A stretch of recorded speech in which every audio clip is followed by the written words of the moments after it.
ட்ரேடிங்கில் பணத்தை போட்டால் பணக்காரன் ஆயிடலாம் அப்படின்னு நினைக்கிறீங்களா? இதே பிரச்சனை தான் எனக்கு இருந்தது. என் ஃப்ரெண்டு சொன்னானே, மொத்த காசையும் கொண்டு போய் ஷேர் மார்க்கெட்டில் இன்வெஸ்ட் பண்ணேன். ஒரே நாளில் மார்க்கெட் ஒரு குத்தி வெளியில் அனுப்பிச்சிருச்சு. அப்போ தான் ரியாலிட்டி ஆஃப் ட்ரேடிங்னா என்னென்னு எனக்கு தெரிஞ்சிச்சு. இது இப்போ நான் உங்களுக்கு சொன்னால் புரியாது, லேட்டராக தான் புரியும். ஏன் அதுக்கப்புறம் என்கிட்ட இன்வெஸ்ட் பண்ணுறதுக்கும் காசு இல்லை, அதுதான் ரியாலிட்டி. பட் என்னென்னா என்கிட்ட நிறைய டைம் இருந்தது. அந்த டைமை நான் ப்ராப்பராக யூட்டிலைஸ் பண்ணிக்கிட்டேன். ஒரு 6 months கண்டினியூஸாக வந்து ட்ரேடிங்கை ஸ்க்ராட்ச்லேருந்து நான் வந்து லேர்ன் பண்ணிக்க ஆரம்பித்தேன். ஒரு 6 monthஸில் வந்து எனக்குன்னு ஒரு ஸ்ட்ராட்டஜியை நான் பில்ட் பண்ணிக்கிட்டேன். அதுக்கப்புறம் வந்து என்னோடய மொத்த காசையும் போய் இன்வெஸ்ட் பண்ணாமல் ஒரு ஃபண்டட் அக்கௌண்ட்டை போய் நான் வந்து இன்வெஸ்ட் பண்ணேன்.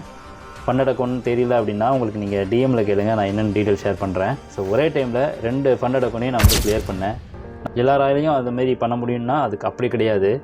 நீங்கள் போகிற எஃபர்ட்ஸும் கன்சிஸ்டன்ட் இதுதான் மேட்டர்ஸ்.